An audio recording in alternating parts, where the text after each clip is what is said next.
Hola, hola, hola. Oh man. Yeah, so I got the night bus from Kawale yesterday. Left Kawale at I think 2 in the morning. Yeah, I got one of those buses that come from Rwanda. Yeah, and I left with my man Ali Tom. Reached Kampala about 8, and in my usual crazy style, you know, I decided I was going to walk home. Yeah, yeah, walk home to Bwebaja from town, where the kilometers are about 28 or something like that. Yeah, and I'm about to reach, and I'm happy about myself. But then, of course, I took off a 2-hour rest. When I reached Luo, I passed by a friend to say hello. And one of the things that we're talking about with my friend was the alarming rate of depression and suicide in Uganda these days. And we were relating, the mental problems with the physical problems that accrue from the urbanization or modernization in Uganda. Now, most people are moving away from the rural areas, where in the rural areas they are enjoying food variety, different foods, vegetables, fruits, different kinds of potatoes, sweet, Irish, cassava, all these different food varieties.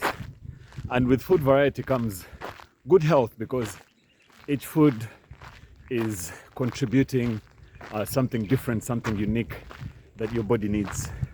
And of course, as long as your body is healthy, your mind is also healthy. So when people move from the rural areas and come out into the urban areas, number one, as you may have been looking around now, Uganda is developing an urban staple, and that is usually chapati, beans, or chapati and eggs, Rolex or Commando. Even us who are doing fairly well, you'll find that usually our food variety is not that big. You're eating posho, rice, matoke. Well, it's not as diverse, but for the majority, most of the people in Uganda are poor people. Urban poor people are really having very limited and monotonous food choices. In so doing, they are nutritionally deficient. Yeah, and their bodies are suffering, and therefore are affecting their minds. Yeah. I was actually also talking to a doctor friend the other day, and he was telling me that nowadays even diseases which were for the middle class, like high blood pressure and diabetes and heart conditions, are now presenting themselves in the poor, in border riders. You get a clinic guy coming to a clinic, and he's a border rider, and he's presenting with a heart condition caused by high blood pressure or whatever, things like that, those preventable diseases. And that is because, as people have moved to the urban areas, their lifestyles have changed. While in the village they used to spend the day mobile, digging, working on their gardens. Now they're spending most of the day sitting, now they're spending their days on social media,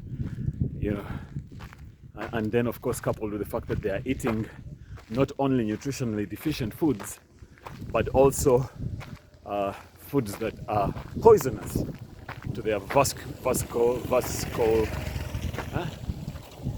what? Cardiovascular systems.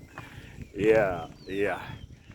So we're having a lot of problems, and of course that's also this rural-urban migration and the development of Uganda as a whole is putting a lot of pressure on especially men in areas of social economy. So, making money, everybody wants to make money. So the process of making money itself is stressful, and Also, the process of maintaining the money is stressful. And also for those that actually lack the money, those that aren't employed, that even if they're employed have what we call bad work, bad work such as work that has too many working hours, that lacks flexibility, that involves violence, like house girls and all that, bad work, crazy hours, things like that. Also that bad work itself is having an impact, depression and anxiety on the minds of people. Yeah, so I suppose that, the mental health issues that we're having right now in Uganda are being exacerbated by the rapid urbanization, in Uganda. Yeah, so what do we need? In light of that knowledge, what do we need to do? We need what we call coping mechanism. Each one of you needs coping mechanisms. Why? Because our healthcare system cannot handle these modern problems, these problems of heart attacks and strokes and liver ailments and psychological problems, psychiatric issues. You've heard that Butabika is full. We have, like, in Uganda, one psychiatrist for what? 1 million people? 2 million people? So we don't even have the professional expertise to deal with psychiatric issues. Our health system also lacks the infrastructure, and where there is a semblance of infrastructure, like in the Kampala clinics that we see, really, these clinics are not really there to help people. You're not a patient when you go there. You're just a client. They're just money-making places. So Uganda is not the place to get sick from. No, it's not. Actually, most African countries. But in our country right now, it's not a good place to get sick from. There is no infrastructure. There is no personnel to deal with you, whether you get sick mentally or physically. So the only hope that we have for our country and for ourselves, the only statement that we can make is to really care for ourselves. Number one, we arm ourselves with knowledge. Go to Google, read about how you can get healthier. Listen to me. Lived experience transformed myself from a 90-kilogram depressed, anxious young man to an elite athlete, walks marathons, and absolutely is not depressed and is not anxious, because he puts 100% trust in God to take care of him. Yeah, it's possible. You and I need to come up with coping mechanisms to ensure that we manage these stresses of modern living. As the whole issue of rural-urban migration intensifies, we need to be able to manage ourselves. So how do we do that? Coping mechanisms. I will always tell you about my coping mechanisms.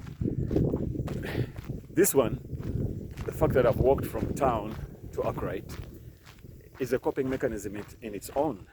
Walking is medicine. It's medicine for the mind, the thoughts that you have, the ideas that you come up with, the relaxation that it gives your muscles, the breathing, the blood flow. All these things are fantastic. Walking can be your exercise. Me, apart from walking, I also do my own personal exercises at home. Body weight exercises. I jump, jumping jacks, jumping rope, calisthenics with push-ups and dips and squats and all that. And I do that on a daily basis. I couple it also with walking,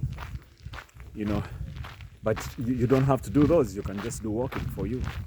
And walking will do perfect for you, because walking comes natural. It's something that you can just start anytime. But the whole thing about walking and exercise is consistency. Yeah, it is something that you have to do every day for you to feel its effects. Because the body works on repetition. Okay, the more you repeat something, the more the body gets into the rhythm of doing it, the more the body begins to like it, and the better the results can express themselves through consistent application. Yeah, learn how to meditate. I always talk about meditation because for me, my whole life is founded on meditation. Meditation, which is where I interact with the light of the universe, of God, where I get in touch with my true self. That is the foundation. I build everything around it. I build my nutrition around it. I build my work schedule at my businesses around it. I build my family life around it. Everything is built around meditation. It forms the center piece of everything that I do. In so doing, it equips me with coping mechanisms, resilience, so that whenever I feel stressed, I am able to cope and manage. Yeah, meditation is so important when it comes to issues of stress. Yeah. What about your diet? Diet is so important. Diet is so important. For me, what I do, to tell you the truth, is I just eat little. Yeah.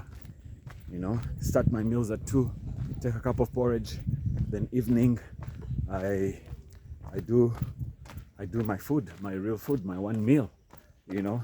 You don't have to do it like me, but the whole point is when you eat a lot of food, you put a lot of stress on your body. Not only the physical stress of too much food in the body, but also the chemical stress that too much food causes, the toxins in the food, the insulin response of the body to too much glucose in your too much sugar in your food, in your blood. All these things determine the quality of health that you are going to express. And if it is health of the body, like I said, it's also health of the mind. So diet, fasting, meditation, exercise, those are my coping mechanisms. Which ones are yours? I hope it's not alcohol every evening with friends. Yeah, I hope it's not chikalai of pork every evening with friends. That is not a coping mechanism. Once in a while is good with those, but consistency of those also ends up hurting you and poisoning you and taking away from the pleasure. You see, all those things give you pleasure, but when you do a lot of pleasurable things over time, when they pass a certain threshold, they begin to become a prison. Yeah, so if you drink beyond a certain threshold, which I hope that you can set for yourself, or eat all these, engage in junk food eating, all these things that give you pleasure, when you engage in them a lot of times beyond a certain limit, they begin to become prisons, and they can hurt you. So if you're going to choose coping mechanisms, choose positive coping mechanisms that are going to help you manage this rut that we are in of rapid urbanization and the problems that it's having on our mental health as well as our physical health. Thank you very much. I love you.